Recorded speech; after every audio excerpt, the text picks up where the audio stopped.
First of all, thank you, SN College, Kollam, for the invitation to speak on the important topic, economic impact of lockdown. And indeed, this is a great opportunity, and this webinar may have sort of an information dissemination rather than a real analysis of this impact, because it is too early to basically talk about this impact in this in this time, because we have only passed 2 month in the post COVID scenario, and therefore the assessment of the impact of the COVID is in fact in a very nascent stage. So thank you for. However, I would be reflecting a little bit on the effect and impact and projections on what is actually going to happen in the economy. So thank you for inviting once again for this lecture. So let me come to the point that as all of us know, that the COVID-19 had brought us not only a health hazard, but also it has actually brought a standstill situation in the economic conditions, because of the social distancing and the shutdown or lockdown, which is called the great lockdown ever since 1930 depression. So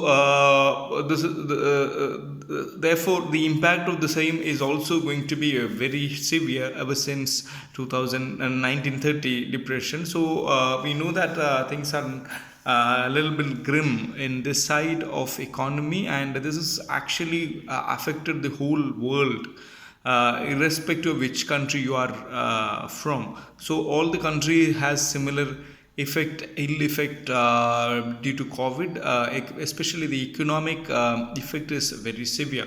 So some sort of an estimation, realistic estimation, at least some macroeconomic estimation of the loss has been done by the economic outlook, World Economic Outlook by IMF. So first of all, let me actually reflect what is IMF's projection on this matter, because that will give a very strong, sound, base for what is actually the economies are expected to have, and I feel that it is more than what is IMF has projected.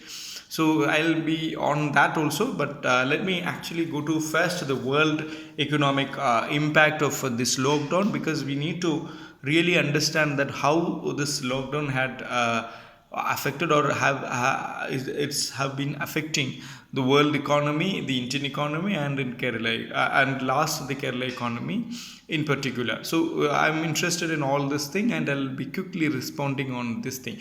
So first of all, let us look into the projections of the IMF in an international line.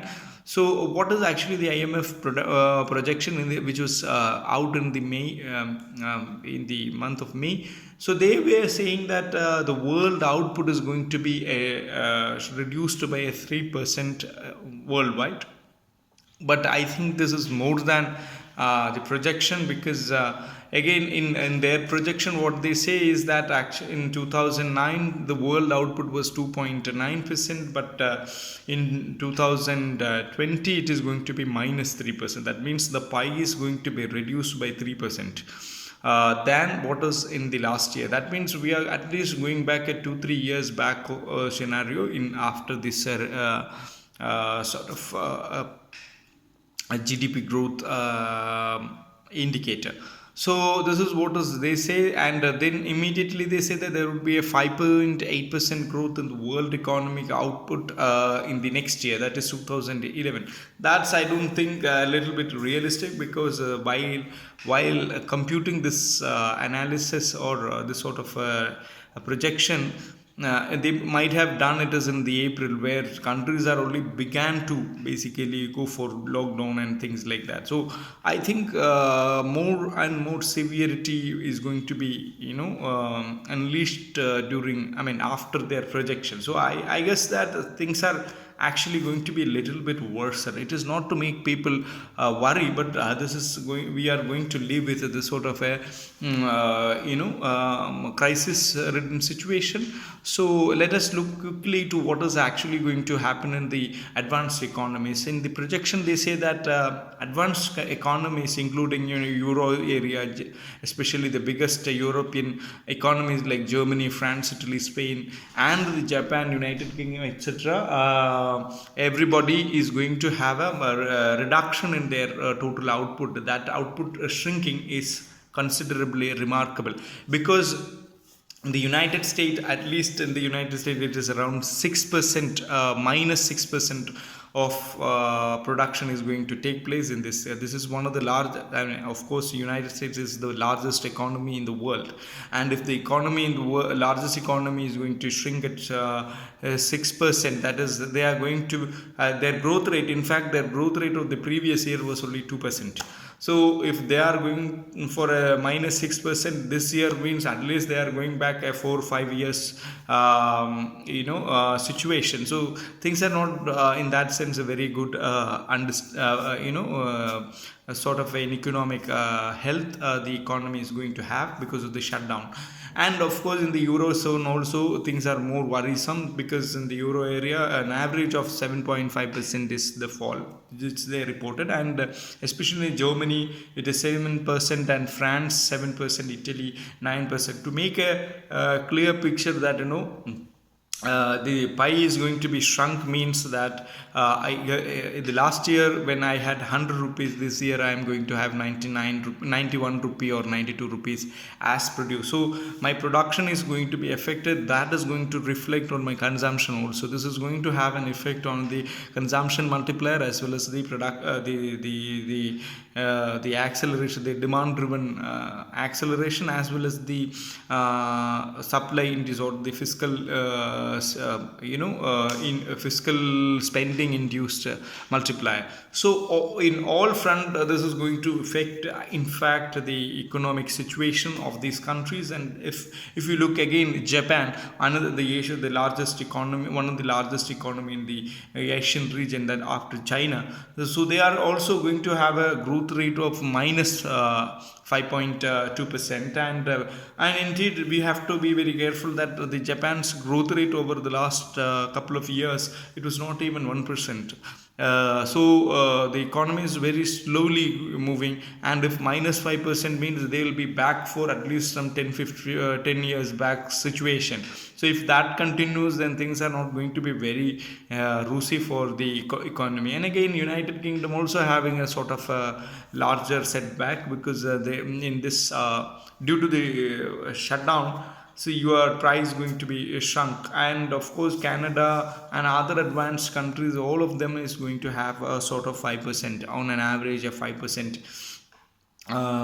reduction in their output. This is pretty clear from 1 month itself that at least 5% of their production, GDP production, is already been stalled. So if that is the case, then it is again we need to look into the developing economy scenario. In the developing economy is also all the country are at least going to show 5 to 6% of the reduction in their current GDP in the when you compare with the last year's GDP. So that indicates that our effort of consistent effort of the last couple of decades are going to be setback, or going to face a setback in that context. So the largest economy in the Asia, like China is also going to have a setback of 5% or 5.5%. This is only 1 month's calculation, and based on that reduction, their projection is now situation is not even good, because when China being one of the largest producer, and they have to actually earn this GSDP growth because their export is very high. International market is having a high import from China. So that in fact driver of the Chinese economic growth. Now if the whole world, especially the developed world and the developing world, is ailing, then definitely their growth is going to be curtailed. And if their growth is going to be curtailed, then the entire Asian economy is going to be affected, because and India also having a sort of sluggish growth in the coming decade, because in the last year, that is in 2019, IMF projection India's growth was to 4.2%, but as of now, what is they projected is not 1.9%. I think that this number is even worse in India, because during April and all, we are not so serious about what is going to happen in India, and now situations are even worse, even after we are ready to coexist with the COVID and all, because I have a rough estimate of the same. So suppose if the country, that is, if you divide the four quarter, whole year into four quarter, then one quarter is 3 months. Now last 2 months continuously we are under shutdown. That means almost all production is in fact stalled in India, as well as all consumption, freight movement, then exchange, all kinds of things are actually in fact at a standstill. So if that is the case, then if it is 2 months, then it is almost a quarter. A quarter is the country having no economic activity at all. So even some level of back home activity take place, then that is going to have a positive effect. But at the same day, the other 2 months, which is having a high level of setback, and in fact the largest segment in Indian economy is the segment called the informal sector. So the informal sector is hard hit sector in the country, and if the informal sector's income had fallen, that means the propensity to consume of the people also will fall. If the propensity to consume falls, then the demand induced acceleration would be very slow in the country, and that is going to have a negative effect also in the coming calculation, because that is very important, and we need to really understand this fact. And then the number which is even IMF had projected is a very optimistic number, but I think things are going to be even worse than this thing. And in that midst of crisis only, the Indian government had in fact they had gave up like 20,000 crore package they announced in the last week. So but the problem, we will discuss about this positivity as well as the criticality of this issue, and I think when I'll talk about India, we will discuss about it. But let us look at the other developing countries, largest developing countries like Russia, Brazil, Mexico, especially the Latin American country. Now the Latin America, while IMF was projecting it, the COVID cases are not so strong in Latin America. Now look at the level of increasing cases in the Latin America, and things are even getting worse in Brazil especially. So the projection of 5.3% of reduction in the GDP is even going to be worse in Brazil and the Central American, Latin American countries like Mexico.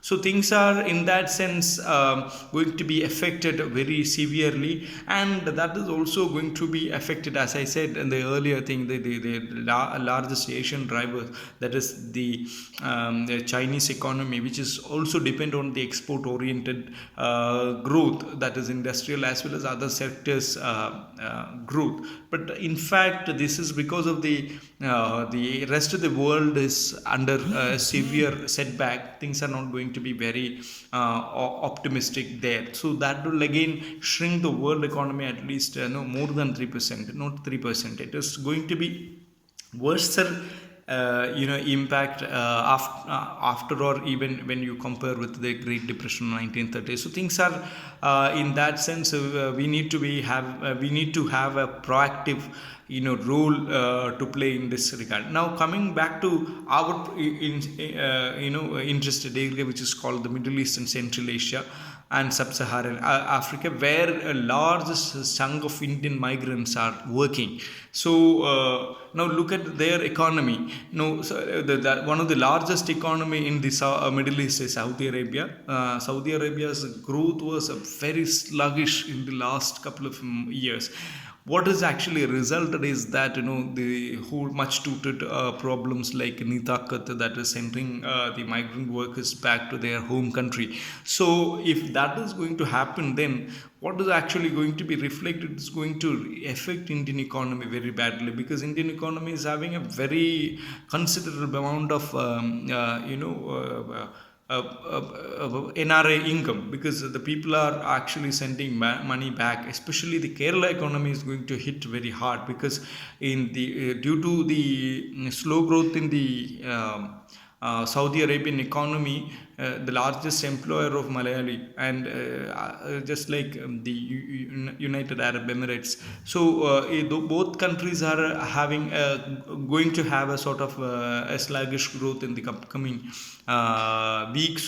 months and year. So in that context, their projection is that Saudi Arabia is going to have a growth fall or GDP fall of 2.3%. So even if it is an optimistic amount, then that is going to have a lot of impact on Kerala economy, because the migrant labor force of the Kerala, which is largely employed in Saudi Arabia and other part of the Middle East, they are going to face a severe setback, and if that is the case, then they will be actually sending back to their home country. So if things are going to happen like this, then it is going to have a severe crisis as far as the home, the origin country like Kerala or India is concerned. So again, sub-Saharan Africa, like all sub-Saharan Africa, Nigeria, the biggest countries like Nigeria, South Africa, they all have the setback of this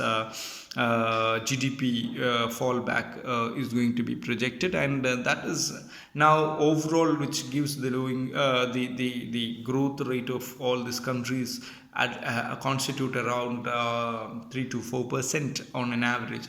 Now I would say that things are going to be even worse than this, because see, the average shows that even a worse number, only a few countries, like positive number is having only few countries like India and China, where they are going to produce at a 1.1% rate. But in my mind, things are not going to be this projection is not going to be, because I'll substantiate this point.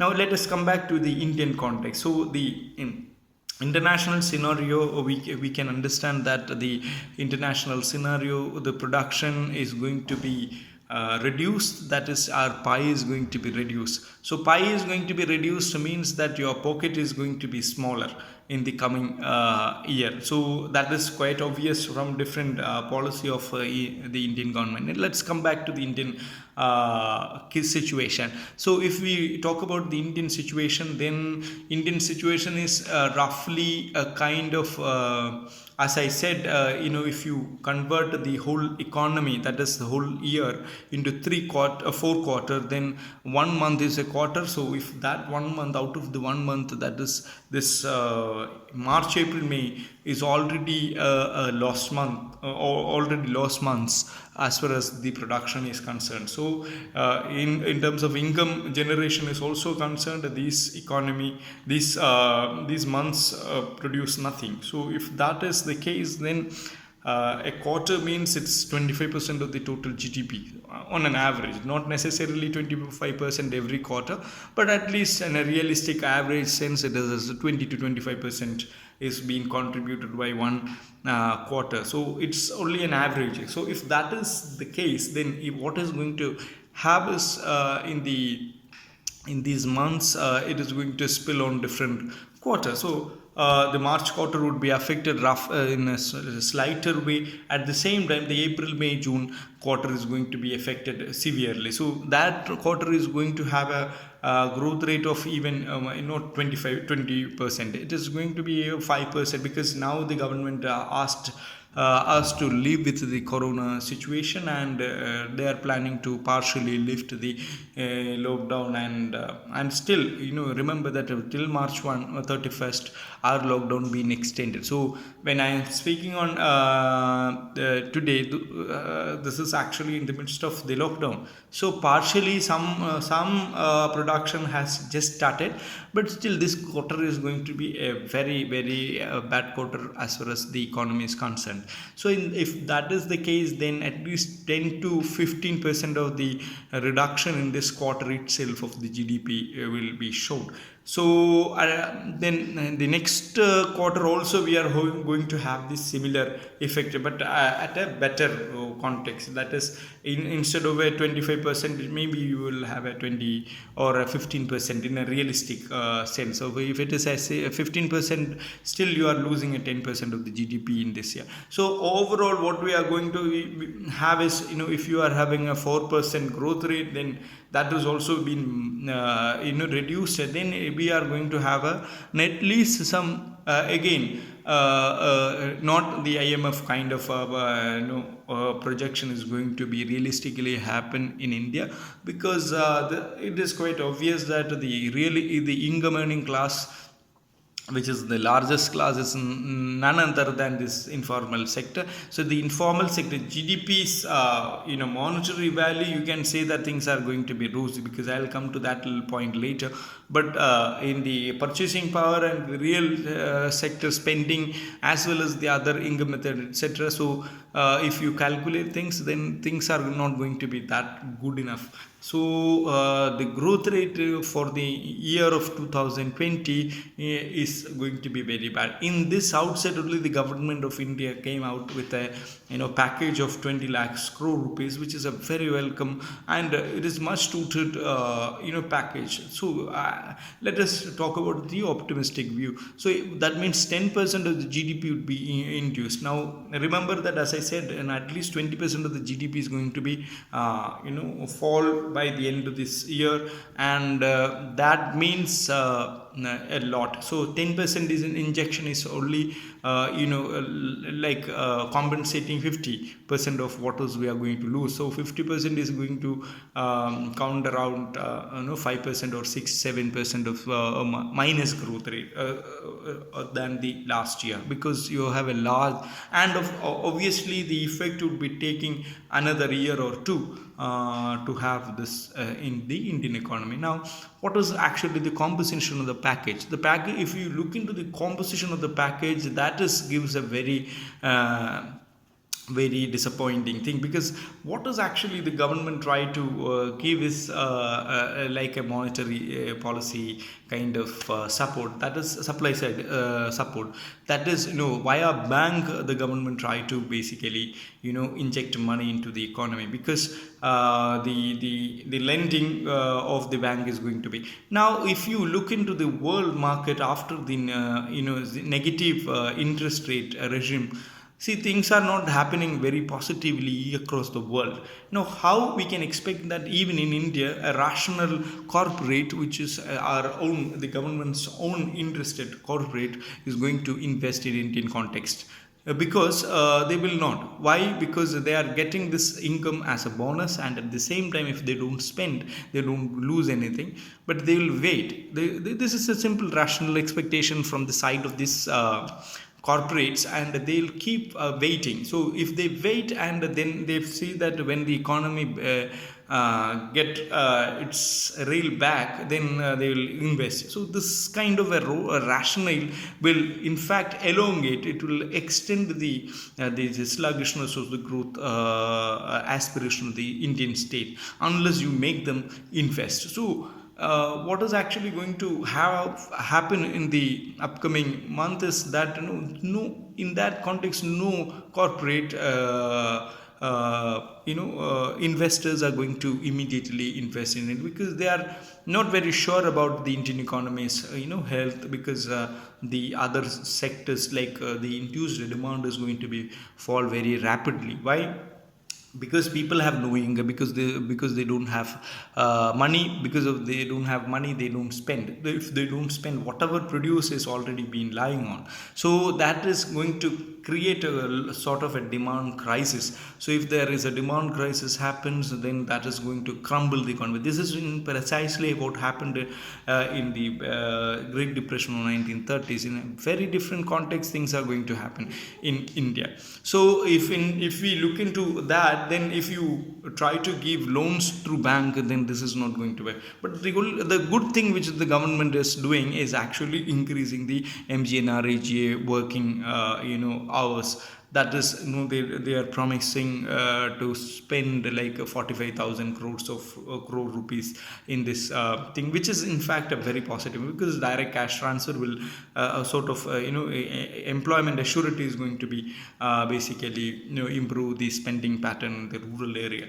But again, there is an issue is that this money is not sufficient because of the job loss the people had in the last 2 months or three, and most of the profile of the job is going to be changing also, because many people are uncertain about whether they can come back to the older kind of job in the new situation, because of the COVID situation. In fact, impose a sort of a social distancing and kind of activity changes and all. So that is going to have a very different workforce environment in the Indian economy. So if that is also a realistic kind of things going to happen, then things are not going to be very good in that sense. So I think if the government's intervention in a more direct and demand induced kind of intervention, if they fail to do, then things are not going to be very nice and rosy in the upcoming week, quarters of the Indian economy. That is very, very essential as a part of policy understanding. So what I feel is that otherwise the impact would be very severe, and it is prolonged, because it will definitely get extended, the crisis. And already we know that the Indian economy is already ailing. That is, ever since 1913, the demand is consistently falling in the Indian economy, and of course almost all the sectors growth is sluggish. It is actually not only slow, but also it is falling. We know that we had a recorded growth of 8%, and now on an average, and many sectors had double digit growth, but most of the sectors are now pushed to single digit growth, and sometimes even 1 to 2% and negative growth in some sectors. So if that is the kind of situation which is India experiencing ever since the last 4-5 years, or at least since 2013 onwards, things are going to be much problematic. Again, this is aggravated now in the last 1 year or 2 years. In fact, the growth has repeatedly be revised, and it is reduced. So the growth rate of what is projected and the realized growth rate is much lesser than what we expected. So in that sense, what is actually worrying is that because of the demonetization policy and other things, the domestic economy was in fact a little bit shrunk. So that shrinking is now going to be aggravated. There only cash crunch we had. Now we have production crunch, we have consumption crunch, we have freight movement crunch. Everything is actually playing simultaneously in India. Again, the government also can't spend a lot of money in between, and there is a lot of activities. It is literally stalled the activity. So if the activity is being stalled, then definitely that is going to have a negative effect in the long run. So then the effect also is going to persist in the coming years. So if the government don't intervene directly into the sort of demand creation mechanism, things are not going to be very rosy, because as I said, if you are expecting that the supply side is going to respond correctly, then we are wrong. Even the IMF projection, the IMF chief who are actually computed this thing, they themselves are not very happy that we have to go for the monetary policy kind of regime, where the government has to in fact spend, because it is necessary. When, as Keynes said, you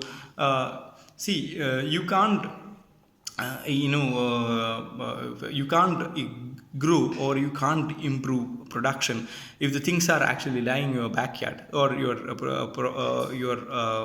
manufacturing unit.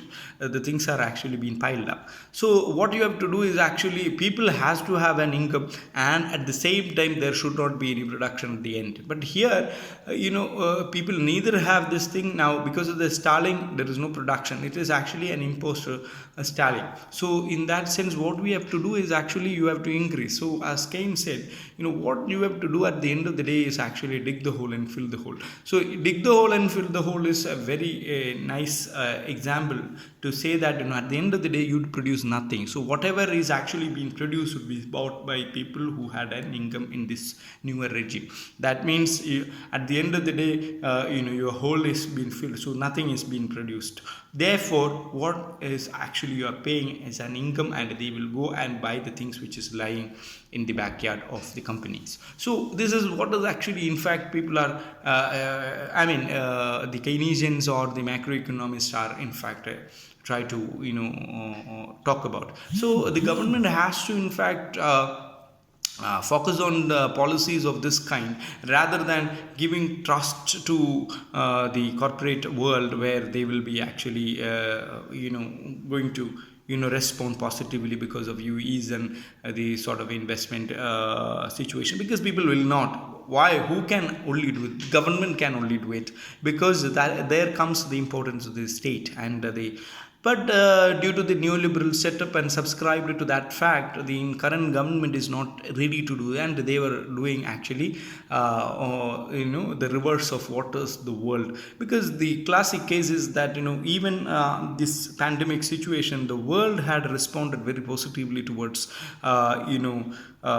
this nationalization and the importance of the state who has to run this sort of a public utility, because Spain and Italy had done this thing, and the success story of the Kerala, which was now touted everywhere, is also being followed from the fact that we had a very good public health system.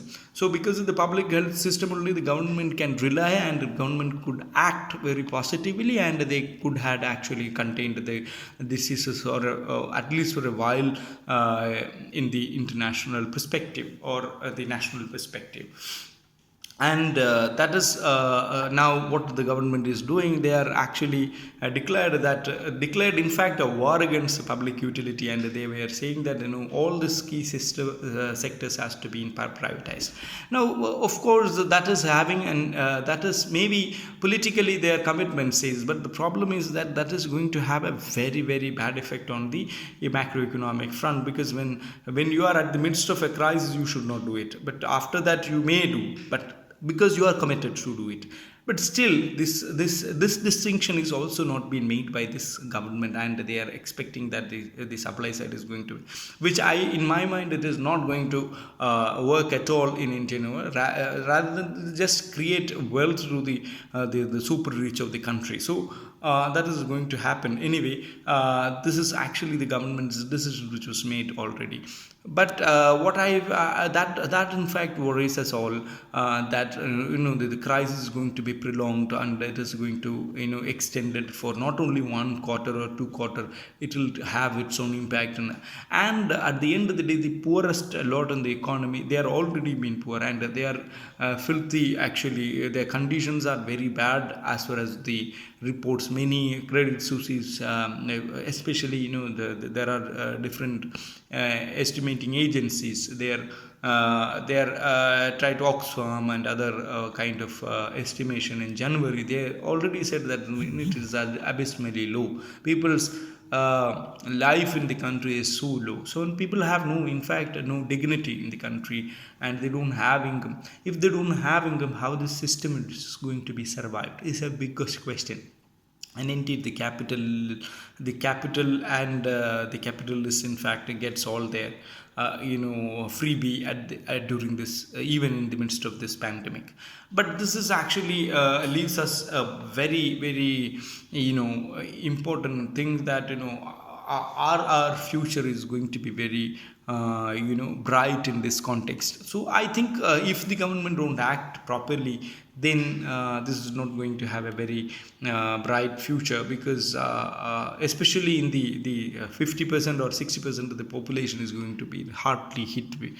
And I think this is a very important problem as far as the Indian economy goes. When you come to Kerala's context, this impact of lockdown is very severe, because the planning board had conducted a study in the last week they published a report. And in that, what they were the state planning board had some sort of a calculation which is alarming. That is, the state is going to lose during this quarter, that is 3 months, or March, April, May, and May, June, remarkable loss in the GSDP. That is around 80,000 crores the economy is going to be losing during this period, which is a very huge amount. The amount of crisis the state is going to have is actually enormous in that sense, because as I said earlier, the conditions of the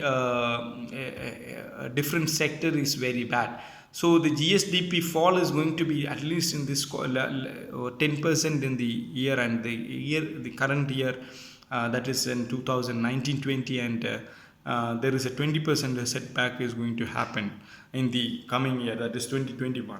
So that is quite realistic, and this is one of the first report ever in the country which has had a proper report which is made by the state. So what is actually going? It is telling us. So the economy like Kerala is going to have 30% of fall in this 20 itself. That means the previous years context and the current year's context, we are going to have this sort of a shrink in the gross domestic product of the state. So now if you segregate that composition, now one year, if you look into the GVA, that is gross value added loss per day, is like 350 crores in the state in a month. So one in a day, 350 crores of gross value addition is being lost in the last, and this is very acute in the last month and this month, that is April and May. So things are going to be very, very bad as far as the state is concerned. Now, if you look into sector-wise, the agricultural sector, suppose the crop loss of the gross value addition lost during this period is actually around, as far as this report is concerned, it is around 1,560 crore rupees. That is around 1,600 crores. So, which is 1,600 crore is not a small amount as far as the agricultural sector is concerned. And if you consider the people who are lost their wage and their others kind of perk, that is around 200 crores. So together in the agricultural sector, there is a fall of estimated fall of like 7 and almost 1,800 crores. So 1,800 crores is being lost in the agricultural sector alone. Now the largest sector in the state is now tourism sector. Even this tourism sector was survived after 2 flood and a Nipah outbreak. But the current projection says that we are going to lose 20,000. We are already, because the April month was completely shut, and May month is also almost shut. And in March, end of the March, we started this shutting down. So that is in the April month itself, a rough calculation of 8,500 crores was being lost in the this sector alone. Now till April, this calculation of 20,000 crore is being lost. So this is the estimation of the planning board, and what they are trying to say is that the bouncing back of 2000 post 2018-19 of the sector is going to be severely again put us back on the older situation, which is going to have a severe impact on the income of the state. And if that is going to happen, if that is it's already in place, that is the state is going to face a severe problem as far as the income from this industry is concerned. And if you look at the problem of the other sector like manufacturing sector, there is an enormous fall in the manufacturing in the March, April, May together. It's they calculated in May, though the report came, the May is projection. So all these projections is at least 8,000 crore rupees is being lost in the manufacturing sector. If you look other in sectors like the wages and the lost wages during this thing, as I've said earlier, 350 crore per day. Crore is actually been lost, and roughly the total amount is around say 15,000 crore. Around 15,000 crore is being lost. Out of that, 8,500 crore is lost only in April, because April was a complete shutdown month. So the level of impact is very high as far as the state is concerned. Again, if we look into the other aspect of manufacturing as well as so manufacturing I've already talked about, and if you talk about the production front, that is if we look into the estimate of the transport sector, which is another, because people are worried about the transportation sector, lost at least 9,600 crore over this period, because daily loss of 240 crore is actually being reported. Now this is going to have a biggest trouble as far as the state is concerned.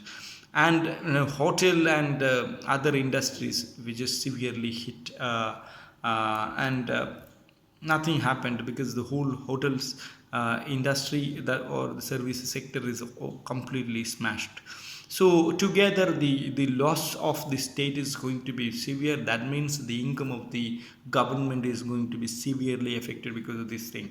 So the coming days people are worried about this thing, and because of then that is also going to affect the people's income as well as the government's income.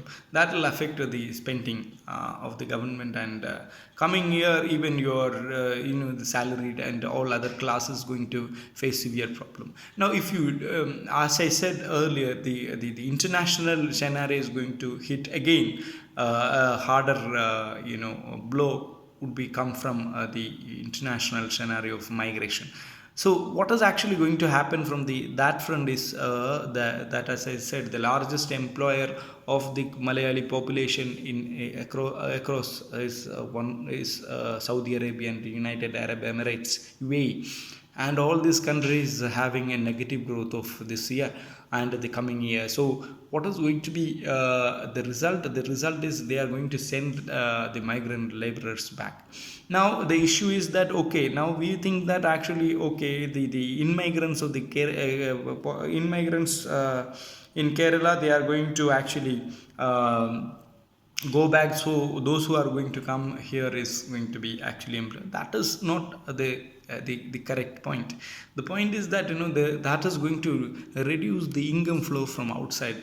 Many people have different calculation of the remittance, but at least at 25 to 30% of the income is actually comes through remittance, different kinds of remittance, and that is in fact had a positive effect internally, and the immigration taken place and all kinds of construction, everything was boosted up because of this kind of an injection inside the economy. Now if there is a block in the external sector and there is a shrunk in the labor demand in elsewhere, then that is going to hit hard to the state, because the not only it is stops the income flow, but also it is actually makes the our own migrant labor force coming back to home, and they feel unemployment, they would be unemployed. And if that unemployment is there, then things are going to be again bit worse.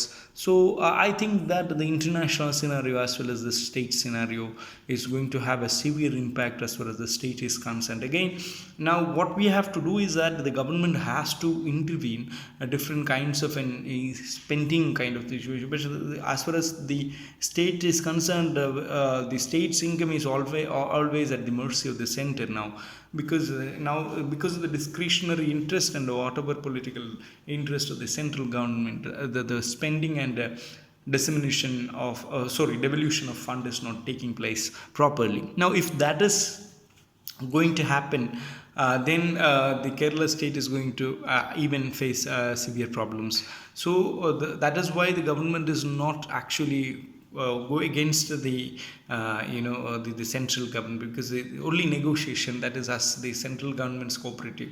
We hope that the central government's cooperative federalism perspective is going to work. So the point is that the center has to now have a very proactive route rather than state, because now most of the responsibility has been shifted to the state government. At the same time, the central government is actually having the largest pie of the income. Now if the central government is not going to do proactive investment and fiscal stimulus kind of thing, things are not going to be back on trail as we think, because the either they have to give the money to the state, and then this should be asked to the state to do perform in their own way, because they have a different state has a different interest and different kind of spending pattern. So if that is the thing, things are going to happen at least in a good way, but otherwise things are not going to be as good as we think. And then the ill effect of the COVID would remain. And not only COVID, it is not only a health hazard, then it is going to impose a economic hazard or economic crisis in the upcoming quarters and years. So with this note, let me conclude the speech. And I think the impact of COVID and the apparent lockdown had imposed a tremendous trouble in the domestic as well as the international economic order. With this, let me stop my speech. Thank you so much.